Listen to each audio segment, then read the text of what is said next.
Gracias, Señor, por esta tarde. Reconocemos tu grandeza, tu poder, tu amor.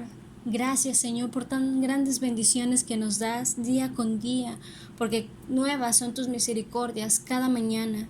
Gracias, Señor, por todo lo que nos has dado a mí, a mi familia y a los que me escuchan, Señor. Y hoy te queremos pedir una vez más que sea tu Santo Espíritu enseñándonos, redarguyéndonos y dirigiéndonos durante este tiempo, y que nada estorbe en nuestra mente y en nuestro corazón.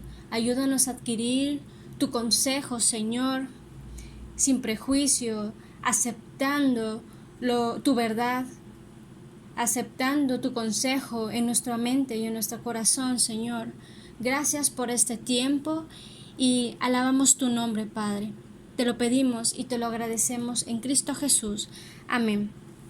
Bueno, hoy vamos a terminar de leer 1 de Timoteo capítulo 6. Vamos a empezar a leer a partir del versículo 3, porque la última enseñanza abarcó hasta el capítulo 6, versículo 2.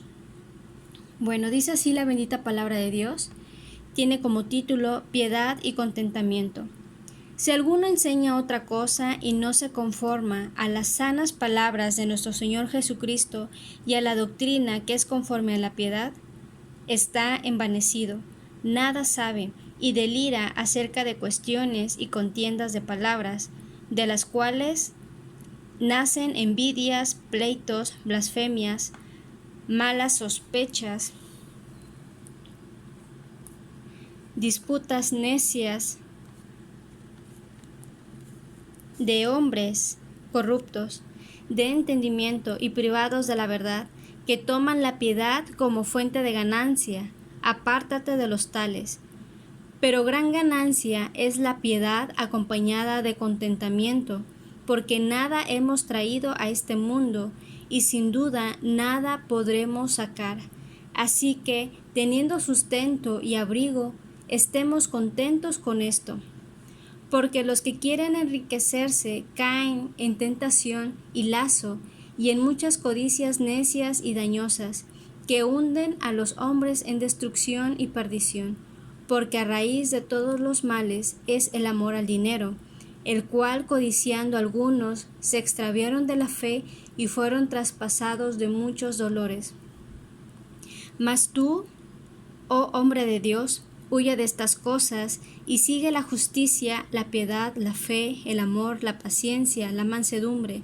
Pelea la buena batalla de la fe, echa mano de la vida eterna, a la cual asimismo fuiste llamado, haciendo hecho la buena profesión delante de muchos testigos.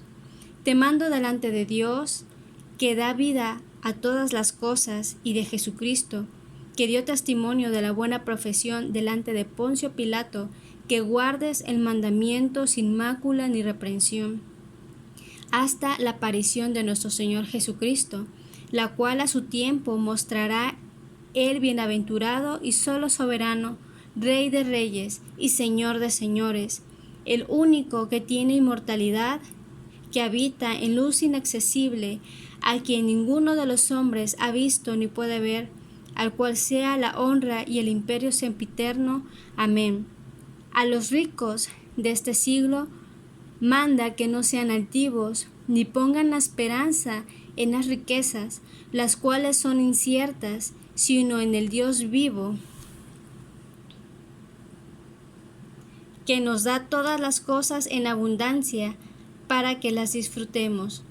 Que hagan bien, que sean ricos en buenas obras, dadivosos, generosos, atesorando para sí buen fundamento para lo porvenir, que echen mano de la vida eterna.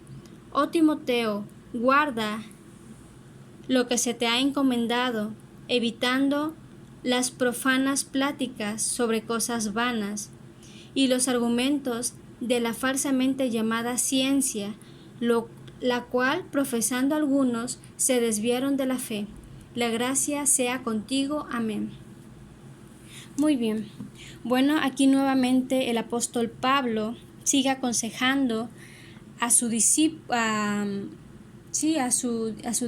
a su pupilo Timoteo. Recordemos que Timoteo era un joven el cual siempre había sido instruido por el apóstol Pablo. Bueno, y aquí comienza a hablar que empieza a advertirle Pablo a Timoteo que tuviera cuidado de esas personas que se han desviado y en lugar de hablar las sanas palabras de Jesucristo y que están basados en la piedad. ¿Cuáles eran las sanas palabras y cuáles eran estas palabras? ¿Cuál era esta doctrina que era conforme a la piedad? Recordemos que eso es un tema muy hermoso que ya vimos en el capítulo 3, versículo 16. El misterio de la piedad dice que Dios se manifestó en la tierra, en carne, tomando forma de su Hijo Jesús. O sea, Jesús mismo fue Dios en la tierra, que a través de su resurrección fue justificado en el Espíritu, que fue predicado tanto a los gentiles como a los judíos, que fue predicado en todo el mundo, y que después de que Él resucitó y estuvo un tiempo más con sus discípulos, Él ascendió y está actualmente sentado a la diestra de Dios Padre. Entonces, es la doctrina de la piedad.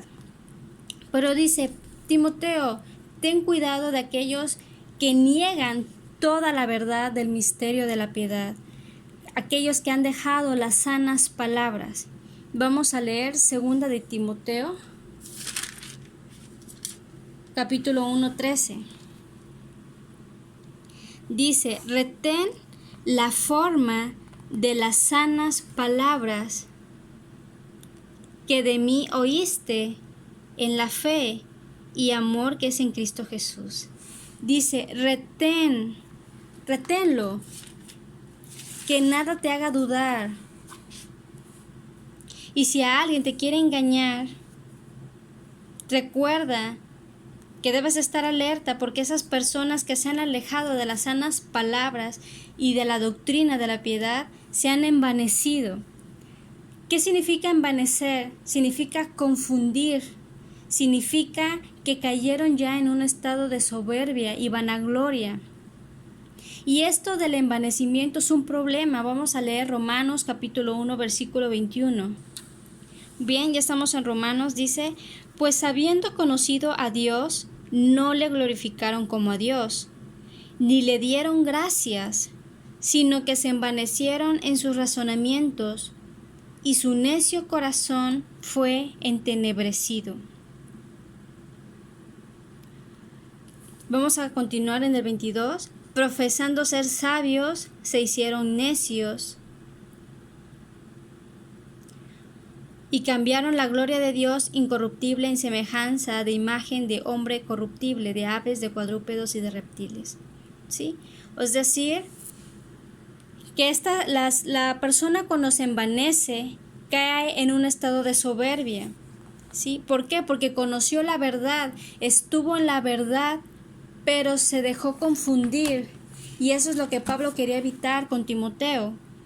Por eso dice, estos nada saben, deliran acerca de cuestiones y contiendas de palabras, de las cuales nacen otro tipo de situaciones, envidias, pleitos. Pero vamos a analizar lo que dice Romanos.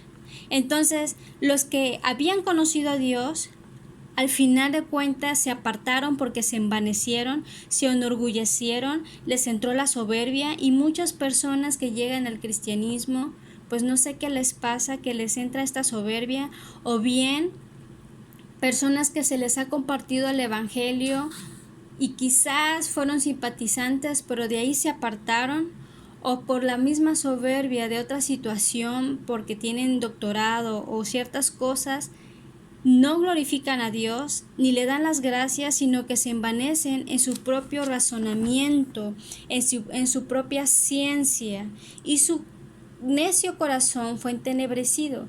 Quiere decir que esa necedad esa palabra necio significa que es una persona que insiste en sus propios errores, se aferra a ideas o posturas equivocadas, demostrando con ello su poca inteligencia. Y eso lo saqué del diccionario. Por eso dice que profesando ser sabios se hacen necios, cambiando la gloria de Dios por cosas materiales a las cuales le tienen más fe. Entonces, el corazón entenebrecido se llena de tinieblas, se llena de oscuridad, y eso hace el orgullo y la soberbia. Eso es lo que hace el pecado. Hace que tu corazón no comprenda, hace que tu corazón se entenebrezca en tinieblas, en oscuridad. Vamos a leer Efesios capítulo 4, 17. Dice: esto pues digo y requiero en el Señor, que ya no andéis como los otros gentiles que andan en la vanidad de su mente, teniendo el entendimiento entenebrecido. Como les dije, la palabra entenebrecido significa que está lleno de tinieblas y de oscuridad. ¿Por qué? Por el pecado, por el orgullo. Ajenos de la vida de Dios, eso es lo más espantoso. Ajenos de su vida, por la ignorancia que en ellos hay, por la dureza de su corazón. ¿Sí? Los cuales, después que perdieron toda sensibilidad, se entregaron a la lascivia para cometer con avidez toda clase de impurezas. Es como una persona hablando, por ejemplo, del adulterio. La primera vez quizás que una persona le es infiel a su pareja, quizás siente un poco de remordimiento. Y es ahí, en la primera vez, cuando esa persona que cometió la falta tiene la más grande posibilidad de arrepentirse en verdad y no volverlo a hacer. Pero hay personas que solamente sienten el remordimiento, pero lo vuelven a hacer, vuelven a cometer el mismo error y lo vuelven a hacer una y otra vez, y es cuando ahí se pierde la sensibilidad, entregándose por completo a su pecado para cometer con avidez, o sea, con rapidez, lo que están haciendo mal. Y este es un problema tremendo del envanecimiento. Por ello debemos de conocer muy bien la palabra de Dios para estar alertas de las personas que quieran enseñarnos o quieran transgiversar las enseñanzas de la palabra de Dios. Si lo que te están enseñando no tiene que ver y es contraria a la sana doctrina, a las sanas palabras y a la doctrina que es conforme a la piedad, que es, ustedes lo pueden ver en la enseñanza de 1 de Timoteo capítulo 3, ahí viene esa enseñanza del misterio de la piedad.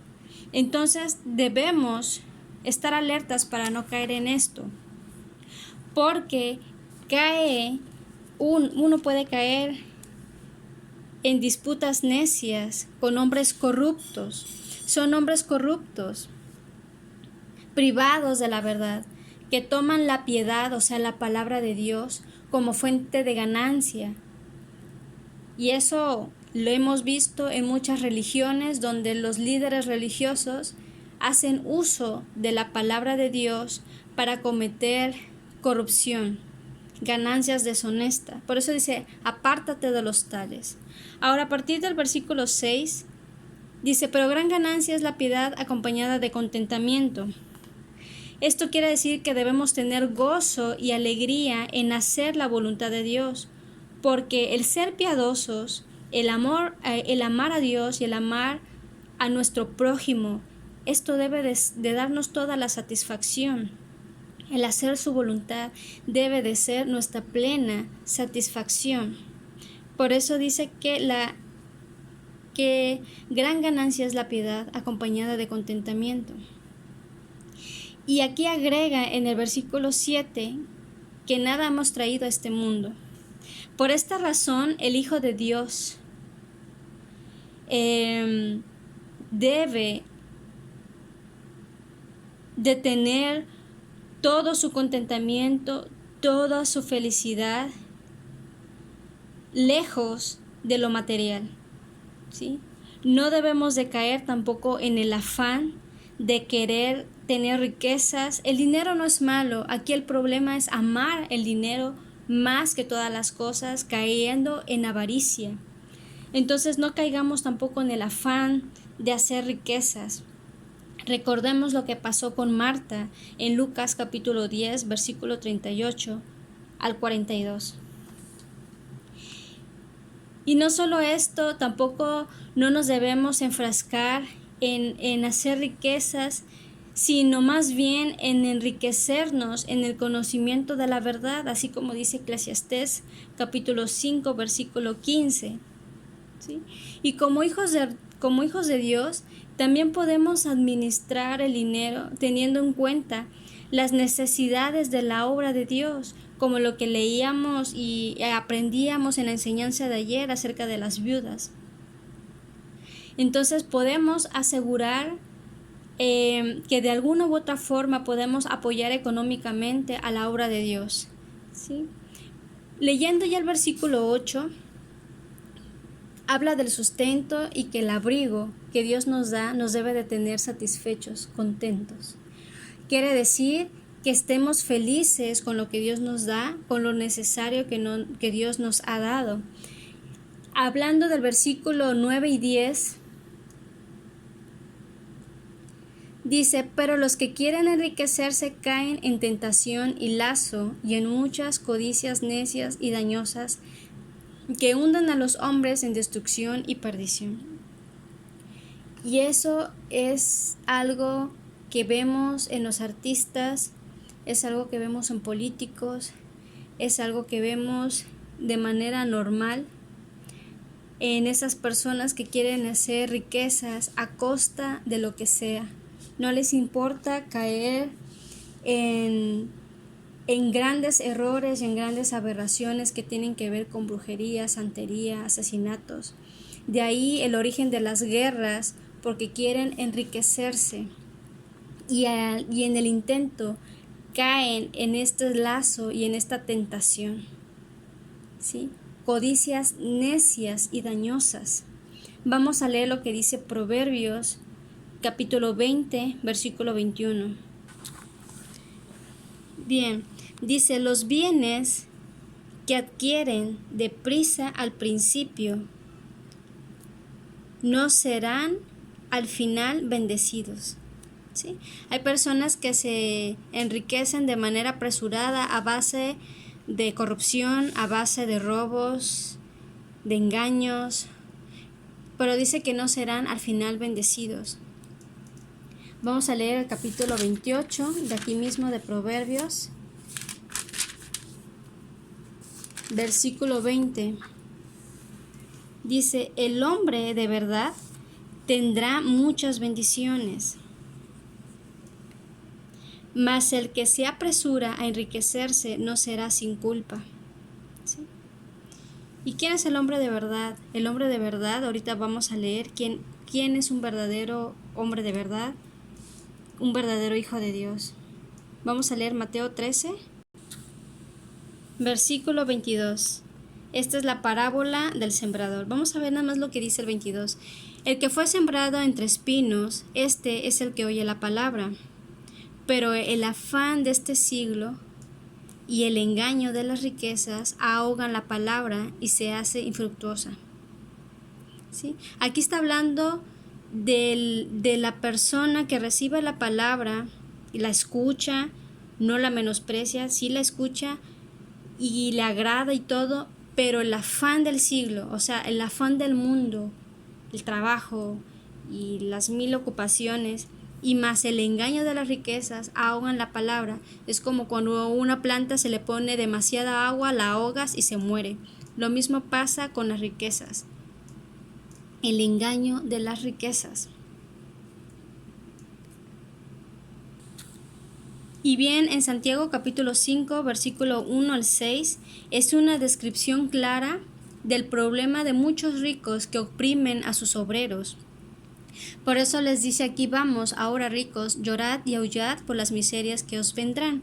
Vamos a saltarnos hasta el 4. He aquí, clama el jornal de los obreros que han cosechado vuestras tierras, el cual por engaño no les ha sido pagado por vosotros, y los clamores de los que habían cegado han entrado a los oídos del Señor de los ejércitos. Recordemos que Dios es el Dios justo, ¿sí? Habéis vivido en deleites sobre la tierra y sido disolutos, habéis engordado vuestros corazones como en día de matanza, habéis condenado y dado muerte al justo, y él no os hace resistencia. Vamos a regresar a nuestra lectura inicial en Primera de Timoteo, y ya a partir del 17, perdón, me quedé aquí, ¿verdad? Aquí a partir del versículo 11 dice: mas tú, hombre de Dios. ¿Sí? Todo este versículo 11, aquí le está diciendo: huye, hombre de Dios, huye de los envanecidos que contienden y enseñan doctrinas diferentes a la piedad. Huye de los corruptos de entendimiento y que roban. Huye de la avaricia, del amor al dinero, para que no caigas en tentación y lazo y codicias necias. Huye. Y aquí empieza a decir virtudes que el hombre de Dios debe procurar, el verdadero hombre debe de procurar. Y habla aquí: sigue la justicia. Tenemos en el Salmo 89:14 que la justicia y el derecho son el fundamento de Dios, el fundamento de su trono. Entonces, si Él es justicia en su esencia misma, nosotros debemos de buscar este principio moral que conlleva a obrar y juzgar respetando la verdad siempre, aunque no sea para nuestro beneficio. Tenemos que seguir la justicia. La piedad. Sabemos que la piedad es el amor a Dios y tener amor y compasión por el prójimo. La fe. Bueno, tenemos el ejemplo claro en Hebreos capítulo 11 versículo 1 que la fe es la certeza de lo que se espera, la convicción de lo que no se ve. La fe es esperar con una fe inconmovible, con una certeza de que va a ser así como la palabra de Dios lo dice, ¿sí? Es la certeza de lo que se espera. Ahora, el amor. Y aquí me quiero desglosar un poco hablando sobre el amor. ¿Cómo debe de ser el amor? Vamos a leer 1 de Corintios, versículo 13. Aquí está, 1 de Corintios 13, 4. Vamos a empezar desde el 4. ¿Cómo debe ser el amor? Debe ser sufrido, benigno. El amor no tiene envidia, el amor no es jactancioso, no se envanece, no hace nada indebido, no juzga. Bueno, hasta el 7. ¿Qué quiere decirnos? ¿Cómo debe de ser? ¿Cuáles son las virtudes de un hombre de Dios? Dice que debe de ser paciente, es decir, que padece y soporta con entereza los defectos de otros. Bondadoso, es decir, benigno, que ofrece en todo momento el bien con amabilidad, que es sin envidia, que no resiste ni se entristece ante el bien de otros, de otras personas, no se alaba ni es orgulloso. Quiere decir que no exalta sus sacrificios ni menosprecia el esfuerzo de los demás. También el amor no es rudo, no es descortés, no es violento, no es grosero, tampoco es egoísta. Quiere decir que no demanda sus propios derechos, ni exalta su propio interés, más bien cuida los intereses de las otras personas. El versículo 5, no se enoja fácilmente, no pierde el control ni se ofende con facilidad, no guarda rencor, no mantiene en su mente y en su corazón los errores y las ofensas que le han hecho en el pasado. Versículo 6, no se deleita en la maldad, sino en la verdad. Quiere decir que se alegra en la rectitud y actúa en esa rectitud. Versículo 7, que nos dice que todo lo sufre, quiere decir que todo lo disculpa, todo lo cree, confía en la bondad de las personas, todo lo espera, es decir, que tiene esperanza y es optimista, confía en las personas de Dios y está dispuesto a esperar para ver los cambios y las bendiciones anheladas. Todo lo soporta, quiere decir que persevera y permanece con paciencia en medio de las pruebas y dificultades. No es pasivo, sino activo. Busca soluciones a los conflictos junto a las personas amadas. Nunca se extingue. ¿Sí? Quiere decir que el amor nunca deja de ser. No tiene fin, es eterno.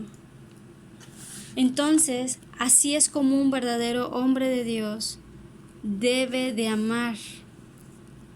Y bueno, dentro de lo que les dije viene la paciencia, viene la mansedumbre. Y por eso a partir del versículo 12 dice, pelea la buena batalla. Peléalo.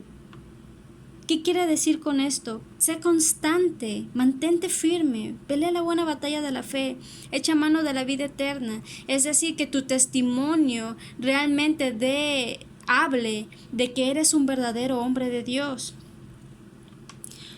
En el versículo 13 y 14, aquí dice, lo que quiere decir en esos versículos es que si estamos siguiendo a Cristo, actuaremos como un hijo de Dios, dando verdadero testimonio ante los que no creen aún. En el versículo 15 y 16, aquí se debe destacar la frase que dice, el único que tiene inmortalidad, porque Jesucristo es el único que ha sido resucitado de los muertos en un cuerpo de gloria. Y a partir del versículo 17, es una advertencia para los ricos. ¿Sí? Dice, les mando que no sean altivos, que no sean soberbios, que no caigan en envanecimiento, en soberbia, en vanagloria. Ya leímos lo que pasa con la gente altiva. Que no pongan su esperanza en las riquezas.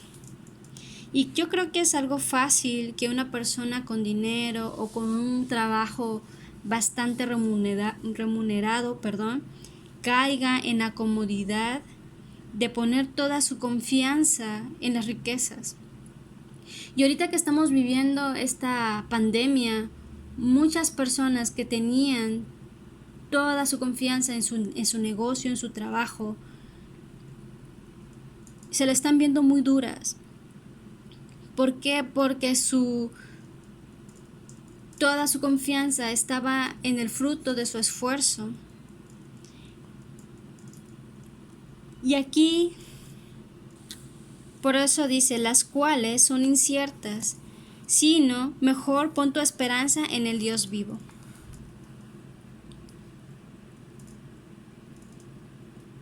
El versículo 18 dice, que hagan bien, que sean ricos en buenas obras, dadivosos, generosos.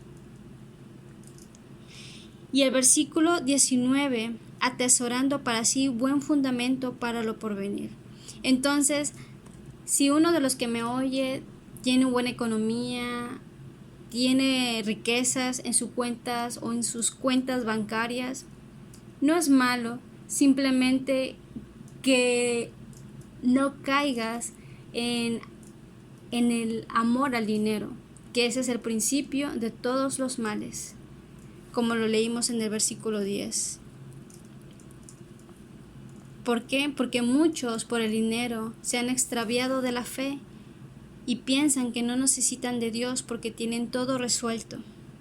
Entonces el versículo 19 denota que el problema no es que alguien sea rico, sino que el dinero no te haga altivo, y más bien seas dadivoso para con el necesitado, lo cual será una manera de invertir en lo eterno.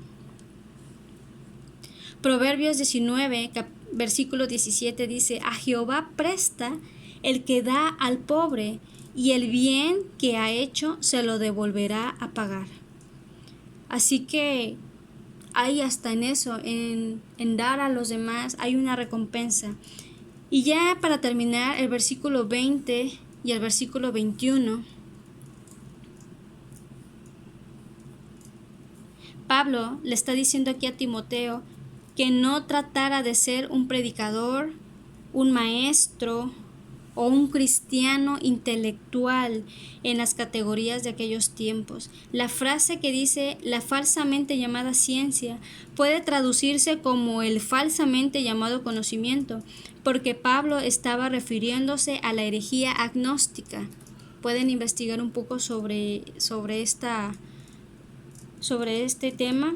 Y aunque estas palabras también podrían aplicarse a aquellas filosofías humanas que dejan fuera de lugar a Dios, a su Hijo Jesucristo y su obra de redención.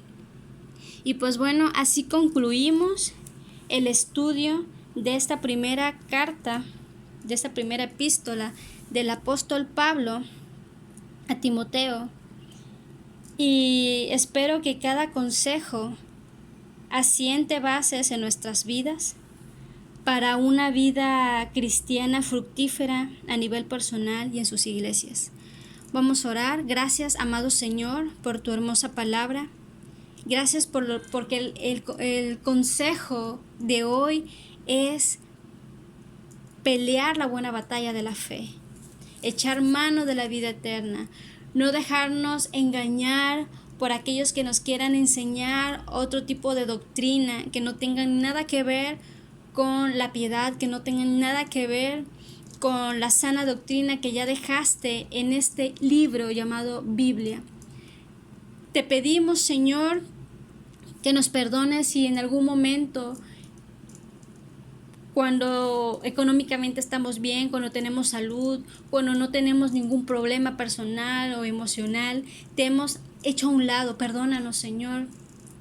Hoy queremos pedirte perdón y reconocer que fuera de ti nada somos, y reconocer, Señor, que todo lo que poseemos, que todo lo que hemos alcanzado ha sido por tu misericordia, ha venido de tu mano, ha venido por tu amor, que el techo en el que estamos y todas las cosas que podemos poseer han venido de ti, Señor, de tus bendiciones, porque a ti te ha placido.